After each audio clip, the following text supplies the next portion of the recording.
Hi, everybody. Welcome to The Prescription, the Tax Policy Center's bi-weekly webcast on fiscal policy. This is one of a series of conversations with state, local, and federal government officials, as well as leading economists and other experts. I'm your host, Howard Gleckman, a senior fellow at TPC and editor of our blog, TaxVox. My guest today is Rebecca Thompson, Director of Field Engagement and Taxpayer Opportunity Network at the nonprofit Prosperity Now. She leads the group's volunteer tax preparation initiative for low-income filers. Before we begin, our usual bit of housekeeping. We encourage audience members to submit questions in the Q&A box at the bottom of your screen. The event's being recorded and will be posted online on TPC's website. We're using captioning, which you can adjust or turn off with the live transcript button at the bottom of your Zoom screen. If you'd like to join the conversation on social media, please use the hashtag #LiveAtUrban. And if you'd like to suggest a future guest for The Prescription, just email us at info@taxpolicycenter.org. Rebecca Thompson, welcome to The Prescription. Good afternoon, Howard. Thank you for having me. It's great to be here with you today. Good to be with you. Thank you. So since some of our audience are probably not familiar with VITA, why don't we start by telling us for a few minutes about what VITA does? Certainly. So for over 50 years, actually, the Volunteer Income Tax Assistance, which is a VITA program, has been around, been in existence, and it's a great example of a public and private partnership between the federal government and the nonprofit community. We enlist the support of volunteers who come from all walks of life, go through a rigorous IRS training and certification process, and they prepare and file returns for low to moderate income households in communities throughout the country. And how is it funded? It is funded in part by federal dollars. We are presently funded at $25 million, working our way up to $30 million for the VITA grant program, and it's a dollar for dollar match. So VITA grantees also have to come up with matching funds from other resources. Great. And who are the grantees? What kinds of organizations generally sponsor VITA programs? Nonprofit organizations, government organizations all across the country, typically folks who've been doing this for a while and really see it as a part of the organizational mission. So there's a lot of United Ways, we have a lot of community action agencies, schools, colleges, and universities, as well as city and county governments. Okay, so I have to ask you the COVID question. How did you manage taxpayer assistance during the pandemic? What did you have to change? Besides everything, is that the answer? There was a lot of shifts and transitions during this COVID era that seems to be coming to an end. I will say that a lot of our partners back in March of 2020, actually, we were going along. I'm a VITA volunteer as well. So we were just going along as normal. And then suddenly, Friday the 13th came and we realized that we had to close our sites and we're no longer able to deliver in-person services.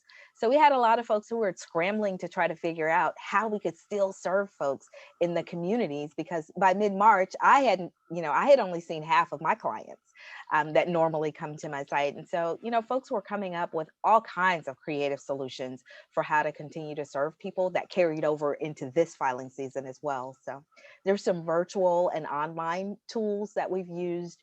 A lot of folks went to drop-off method. I used to call it like the dry cleaners, where you come in, you drop off your tax forms and come back a week later and it's all done.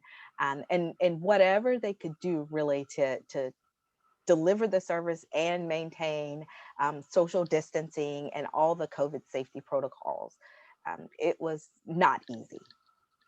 And what happened to the number of clients? We served a lot fewer clients this year than what we are accustomed to. And I think a part of that reason has been because of the extended COVID protocols and because of moving into the virtual space. I think one of the things that we discovered is that it is more challenging to deliver service in a virtual space as opposed to one-on-one, sitting down with a client, 45 minutes to an hour, soup to nuts, start to finish, versus in the virtual space and in the drop-off spaces, it requires multiple touches, multiple client interactions in order to complete a return. And so that actually ate up a lot of the capacity. And so these alternative methods actually do eat up a lot of the capacity that we would have had if we'd have been able to deliver services in person. I also imagine that because a lot of low-income people don't have access to broadband, may not have computers, that the virtual must have been a real challenge for a lot of them. Yes, we found that it was a real challenge for a lot of clients who were not tech savvy and did not have like the necessary access to digital resources and broadband. And what we found though was that a lot of our partners got creative. And so, and we were able to do kind of a mix and a hybrid model. So there were a lot of hybrid models that came out from this where, we allowed clients to come into a space where there may have been volunteers, one or two volunteers who were comfortable with interacting with the public in the COVID era. And they would bring their documents and the volunteers will actually facilitate and help them to initiate that virtual process and to kind of reduce that barrier to participation by just eliminating and facilitating the virtual process. And then, kicks off to the virtual process and you got volunteers on the back end who are just plugging away and preparing returns. And then, it picks back up on the other end of the hybrid model with another in-person contact to close out that return. So Rebecca, what happens going forward? Do you think you're going to have a hybrid model, or do you think you're going to largely go back to in-person? What's your expectation for next tax season? The partners that I've talked to are anxious to be able to deliver services in person again. I've heard that it's really important for volunteers to be able to work in person as well because of the camaraderie. That's the volunteer sites, the tax sites actually do become kind of a family. And so volunteers are looking forward, sites are looking forward to going back to in person, but they also are looking forward to keeping parts of that hybrid model because they recognize that it works well for some volunteers and it works well for a lot of clients. I use myself as an example a lot. And now one of the things that's happened is I've learned how to use Sam's Scan and Go when I go grocery shopping. And it's one of the things that has come out of this era because the lines would be extremely long. And I'm like, I don't know that I'll ever stand in line when I go to Sam's again, because I have this app. It's convenient for me. It works for me. And so for a lot of our clients, that's the way that they will go with tax prep is it's convenient to do it online and virtually. Mm-hmm, mm-hmm. So I'm curious about what you can do to recruit more clients. My understanding is that even before COVID, the number of returns completed via NTCE sites was pretty flat for several years. There's obviously a need. What can you do to increase demand? Howard, that question is, I'm going to take it like it's twofold. It's not just increasing demand, but we also have to increase capacity. Because there's nothing worse than generating demand that you cannot meet. And so we approached it, from a bifurcated perspective. So there's a lot of outreach, and particularly now, we're doing a lot more outreach and connecting with community partners who are serving the same population who may not be using VITA services right now. And so a part of increasing demand is forging those partnerships and relationships with other community partners and making sure that they are conveying to their clients and the people that they're serving the value and the availability of the VITA service. But also on the other end, we've got to get on this volunteer recruitment and find ways to engage a new and fresh batch of volunteers and engage them in the ways that meet their needs and work for them. So some folks might be comfortable preparing returns from home and never want to step into a site. Other folks might need to go into a site because they miss hanging out with their friends. And so we've got to employ all of these different options to be able to both increase capacity and increase that demand. So let me switch gears a little bit and ask you about the economic impact payments. We've now had 3 rounds. The cash assistance was obviously very important to people, but tell me a little bit about the challenges that low-income recipients faced getting the EIPs. Yeah, lots of challenges. I would say probably the first was misinformation or disinformation. People not understanding that they were eligible, that everybody was eligible for the EIPs. I mean, I think that's probably the biggest hurdle one of the larger hurdles that we had to overcome last year was really convincing folks that, yeah, this money really is for you, regardless of whether or not you filed a tax return, regardless of how much income you had, this was for you. So that was one of the challenges. And I think the other one was for non-filers particularly, convincing people to get into the tax system, to go into the tax administration system, and making sure that they had the right systems in place to help them to access the tax system. So for low income filers, a lot of folks may not be tech savvy, may not have access to broadband and internet, and have been able to go in and fill out the non-filer portal if they had no income. And so it was really challenging to reach those underserved communities and to serve them in a way that met their needs in order to help them to gain access to the EIPs. So I'm really interested in this question of low-income people who don't file tax returns. And of course, many of them pay taxes because they have taxes withheld from their paychecks, but they don't file returns. They're potentially eligible for the earned income credit or the child credit. What message, how do you get people to get into the system? What's the story that you tell them to get them to begin to file returns so they can benefit from some of this? Yeah, I would say that, Howard, and then also there are low-income people who don't file, particularly those who are self-employed, because they're afraid that they might owe. And so I think the message is, one, particularly if you've had income withheld, you need to file and get your money back. This is your country. And anything that you are eligible for and entitled to that you don't take the initiative to go and get back and claim through, filing a tax return, you consider it a donation to the Treasury. You've donated to the Treasury of the United States government. Thank you very much, but you're entitled to that money and you should go and get it. And a lot of times when I would talk to clients and folks, and I would encourage them, and I'd say, think about what it means. What could you do with $250? Think about what it means to your household, to your bottom line. There's something that you've wanted to buy, you haven't been able to, that might be the money that you need to get that. And then for folks who are self-employed, I think it's important to convey that there are options. There will always be options to pay. But one of the things that it's important to understand is by filing that tax return, they're actually building themselves an account with Social Security Administration.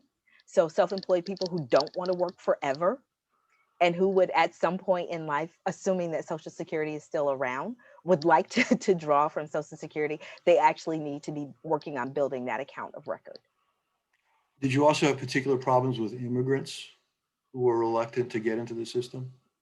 Over the last several years, we've seen challenges, and we've seen across the VITA space, particularly a decline in the number of immigrants who have filed returns and I-10 filers who've come through our sites to filed returns. And there are concerns about, a lack of trust and also fear with regard to being in a system, caught up in the system, and, the potential repercussions with regard to their status. I will say, though, for those that we are able to convince and who are willing to come and file, a lot of times they get refunds because they've been paying taxes. And it's important for them to get those refunds again or make a donation to the Treasury. So one of the things that's happened during the pandemic is this creation of these online portals. Had one for the economic impact payments. There's a new one now for the child tax credit, particularly for the advanceable child tax credit. Do you think that these portals are going to encourage more low-income people to file electronically? Are they going to get more comfortable with this idea of sort of having electronic contact with the IRS? I think it could help. I also think that the people that we need to reach who remain outside of the tax administration system, those who will be eligible for the advanced child tax credit, but for whatever reason are not currently in that system, I think those are also folks who are the least likely to use a non-filer portal. So they're the underserved communities, the hardest to reach and also the hardest to serve. So while I do think that the digital access and those resources will be helpful, I don't think that they will completely close the gap in helping us to reach all of the families who need, particularly this advanced child tax credit, who need it the most, are probably least likely to be able to use that portal. So let me be sure I'm clear. Is this a technology problem, or is this a trust problem, or is this both? I think it's more of a technology problem than a trust problem. I think because people, the IRS is highly regarded, um, and respected throughout, throughout communities, and really, feared, throughout many communities. So it's not an issue of trust. It's more an issue of fear of doing something wrong, getting it wrong, Mhm. um, and the repercussions of making a mistake, and then also the lack of access and understanding to navigate the technology. So the other interesting question I think about the economic impact payments and now the advanceable child credit, do you think it's going to encourage people to open bank accounts to take advantage of direct deposit? So many of these people are unbanked. Do you think this is going to encourage a change in that behavior? I think it can definitely be helpful to encourage that. And particularly if we take the next step and actually provide information and access to bank accounts. Because a lot of people are unbanked for a reason. They're unbanked and they're underbanked. We just use the term called disbanked, you know, and it's for a reason. So I'm not sure that these payments will be incentive enough to help them and convince them that they need to overcome whatever barriers or challenges or hurdles that they've had, that caused them not to be in the banking system at this moment. But again, I think it could help, but we need to take the next step and make sure that people have access to banking products that are designed for low income families and people who may not keep and carry a balance at all, so that if that's the choice that they make and that's where they're leaning, that they can actually easily get access to those accounts. So it's again about the portal. What needs to happen to make child tax credit recipients aware of the portal and help them use it? What's the IRS have to do? What role does VITA have and other nonprofits have to just make people aware of this? Yeah, there has got to be a massive outreach campaign. I know the IRS is going to be sending out letters in a few weeks to folks to make them aware that they're eligible for the advanced child tax credit payments. And I heard the other day that there are about 39 million households covering 88% of children across the country who are already set, who will receive a payment. Now, it may not be in the way that they want to receive it, may not go to the account that they want to receive it, but they're already in the system. And so, one, there has to be a massive outreach campaign to reach the other 12% of the children, the households with children, and then also to make sure that people have the information that they need, if they need to update their information or opt out, they choose to opt out of the advance payments. So massive outreach campaign between the IRS, community partners, the news media, and I'm gonna say, like, we really do need to go like all out and share this information from all credible and respectable sources, because as you know, there will be disinformation campaigns as well.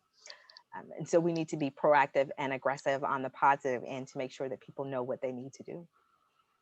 So the monthly or the advanceable credit is an interesting story. As you know, there's an incredible disconnect between public finance economists who think this is a great idea and normal humans who are not necessarily so enthusiastic about it, and at least in the past have acted as if they much prefer a big refund at the end of the year. Mhm. Do you think that attitude is changing, or do you think a lot of people are going to opt out of the monthly CTC? Um, I will say that over the years working with VITA clients, one of the things that we have I've heard, and we actually did a research project a couple of years ago around evaluating tax time savings behaviors.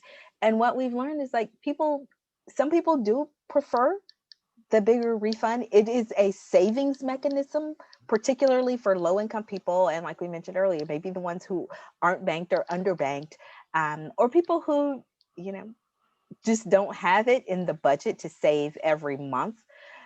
That tax refund serves as a savings mechanism that allows them to make big purchases. It allows them to put aside money for summer camp, to recover from Christmas, all kinds of things. And so I think it might be a mixed bag. I will say I also have concerns about giving people a monthly payment for 6 months and then taking it away, because it becomes a part of the budget in those 6 months. And now folks will have to scramble and readjust their budgets, their monthly budget, in order to accommodate for the lack of that child tax credit being there. Yeah, and in the event that it's taken away. Hopefully we can do something about that. Are people aware that it's temporary? I don't think folks really get it, that it's temporary. And how temporary it is, and that it's only for this year. And we're doing, embarking on these outreach campaigns. But one of the things, and I'm going to circle back to the question you asked earlier, one of the things that we need from the IRS is actually like all the information, because it's really hard for nonprofit partners to actually engage in outreach without having the complete package of information, because they wind up telling people and then people have questions, and then, they're saying, I don't know, I can't answer that question for you. And so it creates more confusion to start outreach without the complete information. So are you saying you don't yet have the information that you need to really market this? Yes.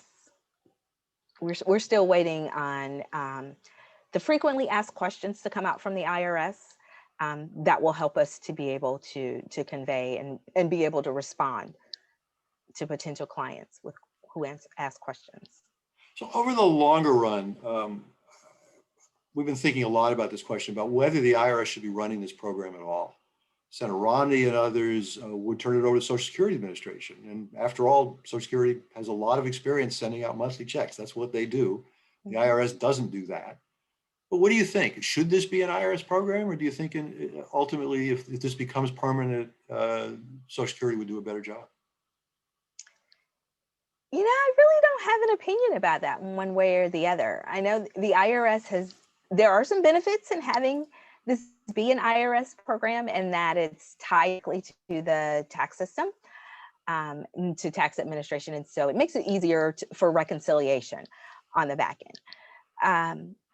But that being said, I know that the Social Security Administration and the IRS administration systems talk to each other. So it wouldn't be, a big issue if, that information was housed within the Social Security Administration as well. But I think the IRS has demonstrated their ability to actually handle these issues, given that they've already done 3 rounds of economic impact payments. And I can see where, because it's tax policy, that it naturally falls within the purview of the IRS. It's interesting. We have at the Tax Policy Center several vital volunteers as well. And it's always funny to me that people who are tax experts, who live in the world of tax, the first time they sit down and they try to fill out, for example, a form for the earned income credit, they come away and they say, my gosh, I had no idea this was so complicated. Yeah. What can be done to make tax filing simpler for low and moderate income people? Why is this so complicated? Why is it so complicated? I'm glad you asked me that question, because I've been having these questions, hearing these questions about tax simplification and everything. And here's my thing. Taxes are complex. They're going to be complex because of the fact that the benefits that are being administered, there are so many tax benefits that are being administered through that tax return, are dependent upon both income and household composition. The IRS does not know who lives in my house. They have no way of knowing that. So I must report that at some point to them. So that piece of it, and unless we find another way, which I think would probably be more regressive than progressive unless we find another way to administer these benefits. We're kind of stuck with those two things, income and household composition. But there are opportunities, and I know like Elaine at the Tax Policy Center has shared this and done some research on this. There are some opportunities to harmonize the definitions of who and what consists of, what constitutes a qualifying child or a qualifying dependent. And so I think that is one of the things that we can do across federal agencies, across federal and state programs, is say, once this child, or this individual is a dependent for SNAP, they are, eligible, and they are the qualifying dependent for all of these other benefits as well. Because I think that thing alone would make it a lot simpler for our households, and particularly low to moderate income households of color, just to say, that's your child. If they live in your house, you take care of them, and we're providing SNAP benefits for them, then you're eligible for the child tax credit and EITC and any other benefits associated with that. Yeah, you think the government could get it together and have one definition of child, but this doesn't seem to be, right? You would think. Let me ask you about a couple of alternatives to the existing filing system that have been sort of floating around in discussions. First one is Freefile, which of course had a real problems. They've revised it. You can tell me whether you think it's better. Is Freefile a part of a solution to this issue? It's a part of the solution, yes. And I think it's a viable option for those people who can navigate the system. I will say it is getting better. It has been getting better over the years that I've actually been in this role and have been working closely with Freefile. It is a part of the solution, but it's not, I don't think it's optimal yet. So some people have suggested to me that that the VITA system itself is not the most efficient way to do this. They say that why not simply give people a voucher to go to a paid preparer? And particularly if the IRS gets what President Biden has requested, which is better regulation of paid preparers, why not just do that? Have the government just pay for paid preparers rather than have this whole infrastructure of VITA? What's the value added that you have that paid preparers don't? Training and certification. 94 to 98% accuracy at VITA sites. And so if that's an option on the table, then I would definitely say that there needs to be some requirements for training and certification for paid preparers that's consistent with what VITA volunteers do, and our volunteers do for free. I will also go a step further and say, why do we allow, and this is like way out on a limb, but why do we even allow people to charge for tax prep for people who get the EITC and the child tax credit? Because it actually erodes their federal benefit. And so it's the federal government is paying for it anyway. If you allow people to, continue to allow people to have to pay to get those tax returns prepared, particularly when they claim the EITC and the child tax credit. So just about a minute left, and let me ask you about the most dramatic change that people have been talking about for years, and that's just letting the IRS and the states prepare people's tax returns, particularly for those with just W-2 income and who take the standard deduction. Is that a viable option? I think it might work for single people, but again, these credits are dependent upon income and household composition. So then the question remains is, how does the IRS know? How do state governments know who's living in my house unless I tell them? And my other concern with that too is that I mentioned earlier that people have a fear of the IRS. And the IRS is a government agency that is full of people. And whenever people are involved, things are subject to error. But because the community has this fear of the IRS, my concern is that particularly low-income people would get a letter from the IRS and say, this is what we've calculated for you. And regardless of whether it's right or wrong, that people would assume and accept it as right because it's coming from the IRS. It's a federal agency, so it must be right. And so you take some of that power away from low to moderate income people, and particularly people of color, to actually speak and have agency on their own behalf and make sure that it's right. Well, Rebecca Thompson, thank you so much for taking the time to talk to us. This has been a fascinating conversation. Let's continue to talk about this, particularly as the child credit kind of advance of child credit moves along here. See how it's really working. Absolutely. Thank you so much. It's been great to talk with you today, Howard. Thank you. Take care, and thanks to our audience.